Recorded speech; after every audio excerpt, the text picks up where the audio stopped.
Je voudrais remercier les premiers responsables du mouvement Troseto. Je veux encore rappeler à tout le monde que si Dr Bora a accepté d'intégrer le mouvement Troseto, j'ai vu les cyberactivistes du pouvoir d'Abidjan m'attaquer. Ah, il dit qu'il n'était pas dans le CND, aujourd'hui il est maintenant dans le Troseto. Oui, j'assume. Parce que le président Laurent Gbagbo a été inspiré, il a créé le mouvement Troseto. Mais il a créé aussi le Front commun. Le Front commun de politique. PPACI, PDC. Le mouvement Troseto est un mouvement citoyen. En tant que mouvement citoyen, il est ouvert à tous les citoyens citoyens, et même de la diaspora, qui ne sont pas d'accord avec une dictature, une énième dictature sur le continent africain. Donc, il faut que le mouvement Troseto. C'est pour cela que nous avons reçu un courrier officiel d'Abidjan, signé par le coordinateur général à la personne de mon frère et ami Damana Adiakas, qui a, depuis longtemps, quand je suis parti d'Abidjan pour le louer ici, il m'a demandé si je pouvais accepter d'être le superviseur continental du mouvement Troseto pour l'Amérique. Je lui ai dit que j'allais parler parce que moi je viens d'arriver, je suis étranger. Est-ce que moi je connais ce qui se passe à New York, à Washington, à DC, à Atlanta, etc. Non, il faut que les gens sur le terrain eux-mêmes soient là et que moi je vienne pour essayer de travailler avec eux dans une sorte de supervision. C'est tout. Et ceci a marché. Donc il m'a confié cette responsabilité avec 3 adjoints, Gina, Martha et Mamadou Bari. Voici les 3 superviseurs. Et la case, donc en tant que superviseur de l'Amérique, nous avons 3 parties, 3 nationaux, États-Unis, Canada et puis l'Amérique latine. Et donc la case États-Unis était vide. Or, les premiers, depuis que je suis arrivé ici, je n'ai fait que je suis dans ma 3e ou 4e séance de l'Union. Ça veut dire que déjà les citoyens n'ont pas attendu même les nominations d'Abidjan. Leur pays est en feu, les citoyens sont debout. Je voudrais saluer donc la sœur Gina que nous avons responsabilisée pour les États-Unis. Bravo. Bravo. Comme c'était Rosa Parks. Bon. En Côte d'Ivoire, on a notre Rosa Parks du chéri Calais. Notre frère, Rosa Parks de la diaspora, parce qu'on est américain. S'il n'y avait pas eu de Rosa Parks, nous n'aurions jamais eu de maternité. Parce que c'est l'arrestation de Rosa Parks qui nous a fait réveiller certains maternités. Et je dis souvent aux hommes de Dieu, quand j'ai l'occasion de vous penser que Dieu oublie, mais au-delà de la prière, il faut des actes. Prix Nobel de la paix, Martin Luther King. Et vous savez très bien, vous qui êtes ici américain, que l'abolition définitive des lois ségrégationnistes contre le racisme contre les Noirs se prend après le combat de Martin Luther King. C'est pour ça qu'on vient avec le prix Nobel de la paix en 1964. Voilà. Donc, moi je suis toujours content de voir des pasteurs engagés. Un homme de Dieu doit être engagé. Un homme de Dieu qui a peur de prendre position, mais c'est que tu étais lâche, excusez-moi. Mais le Christ lui-même, je passe sous le contrôle de la pasteur. C'est dans le temple, il a bouleversé le temple. Qu'est-ce que vous faites avec mon père? Donc Christ était tel rebelle, dans le sens très divin du terme. Non, je parle. Merci. Donc, je voudrais vraiment dire merci pour toutes ces. Et donc, remercier le président Laurent Gbagbo qui a eu l'idée de créer le mouvement Troseto et qui a laissé entre les mains de tous les citoyens citoyens. En cela, moi, de toute façon, les débats où on dit qu'il y a un problème, pourquoi je suis parti avec ça? Parce que je suis très conscient de ce que je fais. Et je n'ai pas le temps pour tout ça. J'aime mon pays. Tu te mets au travers de l'avancée, de l'avancement de mon pays, tu me touches. Parce que mon pays n'appartient pas à quelqu'un. Mon pays m'appartient aussi. Donc, je le défends avec âme. Donc, au nom de tous les amis, je voudrais dire un grand merci au mouvement, aux responsables de Troseto depuis Abidjan pour ces nominations et nous sommes à la tâche. Je crois que dans la suite, je donnerai quand même quelques informations. Le 18, non d'abord le 11 septembre, non le 11 octobre, le 11 octobre est une date importante. Toutes les organisations de Troseto dans tout le monde entier vont être en mouvement. Donc nous ici aux États-Unis, nous devons chercher un État, un État qui devrait pouvoir nous accueillir, peut-être ça va être à Atlanta ou bien Dallas. Il faut qu'on réfléchisse. Là où il y a beaucoup d'Ivoiriens, ça va être. Dès maintenant, on va commencer à faire la pub pour nous retrouver là-bas. C'est un message qui nous a été adressé depuis Abidjan. Entendre le cadre qu'il y a une manifestation à Abidjan. Je pense que la manifestation du cadre, là, ça va faire l'objet de mon troisième point. Comme je l'avais dit, donc je vais le là-dessus tout à l'heure. En ce qui concerne les agissements du pouvoir Ouattara à Abidjan,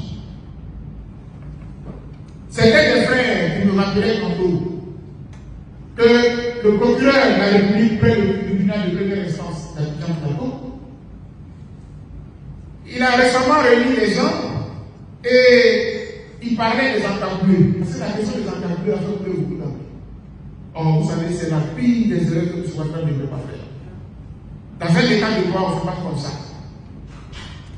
Et le procureur, soi-disant pour justifier la légitimité ou la légalité des encablés qui descendent, si vous ne savez pas ce que c'est, pour ceux qui ne suivent pas la qualité, mais comme souvent il y a des Américains qui nous suivent, ce sont des agents de police ou pas qui portent des cagoules et qui descendent chez les citoyens sans prévenir, sans mandat de perquisition, rien du tout, à des heures indues et qui traumatisent femmes, enfants et puis qui enlèvent l'individu. Et quand on enlève l'individu, il y a 3, 4 à 6 jours où la personne est disparue. On ne sait pas où elle est. Donc aucun commissariat officiel, nulle part, et la personne est torturée. Elle est torturée. Quand on a fini de lui arracher de force tout ce qu'on veut, on la dépose maintenant à la maison d'arrêt d'Abidjan. Quelles sont ces pratiques-là? Dans aucun état de droit dans le monde, on ne peut voir ça. Il n'y a qu'en Côte d'Ivoire, sous le régime Ouattara, parce que le régime est appuyé. Alors, pourquoi justifier ces pratiques-là? Le procureur a osé citer Dr Bouga.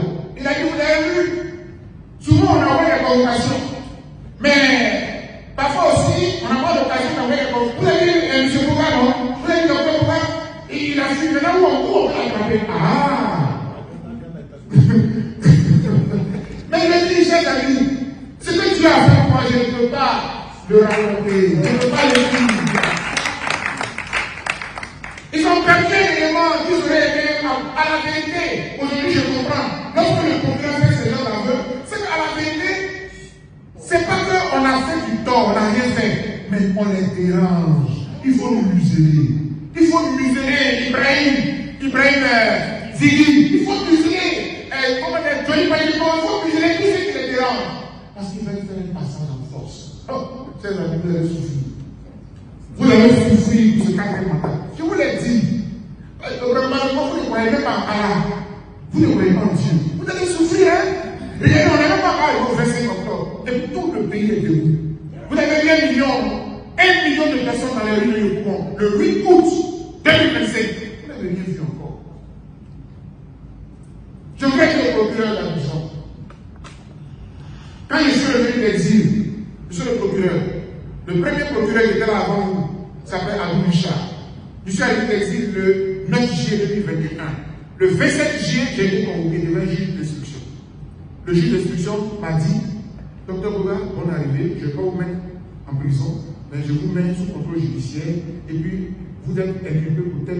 Et dedans, il y avait terrorisme, vol dur. Moi, j'étais en exil. Il y avait en exil, j'ai volé dur, j'ai volé et ceci, j'ai cassé les urnes. J'étais dans le pays. Du 27 juillet jusqu'à aujourd'hui, j'étais dans la Côte d'Ivoire. Je donnais des cours à l'université de Ouagadougou. Et je comprenais, j'ai compris en fait. C'est une façon de dire, tu sais très bien, on te fait ça, il faut l'aider. En fait, c'était ça le truc. Donc chaque fois que je devais sortir d'Abidjan, j'ai écrit. Ils n'ont jamais refusé. Et puis je sortais pour venir en Europe. Je venais des États-Unis en octobre dernier, j'étais ici. C'est ce qui a fait qu'aujourd'hui, par coïncidence, Dieu il a le schéma. Puisque le visa que j'avais était 1 an. J'ai dit, il faut garder. Il faut garder. Donc quand le procureur vient avouer que vous avez vu, donc quand vous avez échappé, mais c'est que vous ne valez rien. Mais c'est que vous n'êtes pas capable. Je n'ai pas d'armée. Je n'ai même pas de carte d'identité officiel. Et j'ai réussi à céder tout un pays. Waouh, c'est que vous êtes petit. C'est pas mal. Non, mais c'est extraordinaire. Ça veut dire quoi? Ça veut dire que si nous, là, nous voulions faire le coup d'État, il y a longtemps, vous serez partis. Mais nous, on aime notre pays parce que les coups d'État, il y a toujours des crimes collatéraux. On ne veut pas faire payer un seul Ivoirien. Et vous n'allez pas faire en douceur, vous allez partir. Content les gens, non? Viens vous dire ça. Donc je tenais à le dire que le procureur en le citant, c'est un aveu. Et c'est pour ça que dans le dossier que nous avons déposé chez le procureur de la Cour pénale internationale, nous avons cité ces pratiques-là. Parce qu'il y a une femme, par exemple, elle est substitut d'un député à Yekoubo. Elle a été enlevée à son domicile. Et son avocat a raconté l'humiliation. Ça, on appelle ça, c'est une torture. La dame arrive à la DSD, là où elle va dormir, il y a un matelas crasseux. Excusez-moi les gars, elle a dit c'est monstrueux. Elle a dit, j'ai besoin de papier hygiénique. On dit on s'en fout. Le matelas crasseux, c'est ce que la femme a utilisé pour se protéger. Est-ce que ça, c'est pas de la torture? C'est pas une crime? Pourquoi tu m'as ça? Vous êtes inhumaine. Qu'est-ce qu'elle a fait? Elle était chez elle. Elle dormait. Mais vous voulez qu'il Laurent Gbagbo est là. Mais vous voulez qu'il Laurent Gbagbo est là. Vous l'avez condamné avec ça. Mettez-le un jour en prison. Les gars, pardonnez, mettez Laurent Gbagbo un jour à la Maca aussi. Mettez-le. Hier, il a fait beaucoup de prison. Mettez-le à la Maca. Le même jour, vous allez disparaître. Mais vous ne pouvez pas faire ça. Vous ne pouvez pas faire ça. Vous prenez les jeunes, vous prenez les enfants, vous continuez le pays pour rien. Laurent Gbagbo est là, c'est. Oh, le vieux, la jeunesse de plus en plus. Non, c'est vrai, le vieux, la jeunesse de plus en plus. Sa sérénité est fatiguée. Sa sérénité est fatiguée. Mais il va nous aider, parce que de toute façon, lui, il a déjà fait son temps. Il a été président de la République, l'espoir. C'est pour nous qu'il fait tout ça. Il nous aide à récupérer notre pays. Et je pense que nous aussi, on doit être de nous. Chers frères, je pense que c'est fait trop d'honneur à ce pouvoir. Je voudrais, en terminant sur le deuxième point, noter que la communauté internationale est très saisie de notre situation. Je voudrais rappeler ici, à vous tous qui êtes ici, parce que nous sommes dans la diaspora, les Nations Unies ont fait une autre mission en Côte d'Ivoire. Dans aucun pays, pour des élections, l'ONU envoie des élections 2 fois, 3 fois. Dans notre pays, on a fabriqué quelque chose qui n'avait jamais existé ailleurs, un certificateur en 2010. On nous a imposé Ouattara. Aujourd'hui, l'ONU ne fait que faire des va-et-vient. Je voudrais dire, le fait que l'ONU aille à Abidjan une autre fois pour enquêter en tant que leader, c'est une preuve que le pays va mal. Et deuxièmement, à côté de l'ONU, il y a le groupe qu'on appelle EI, International Republican Institute, un peu comme le NDI, le National Democratic Institute. Donc, comme aujourd'hui, ce sont les républicains qui sont au pouvoir avec le rapport. Donc, EI est allé à Abidjan. J'ai suivi le rapport de EI. Le rapport est très clair. Des leaders ont été exclus. Ça veut dire que l'élection, elle n'est pas démocratique. Donc, en fait, quand tu fais ces développements-là, c'est pour dire que le combat, là, quand tu mets les combats, il faut être convaincu que tu es dans le vrai. Parce que, cher ami, quand tu sais que le combat est vrai, tu peux même mourir pour un combat qui est vrai.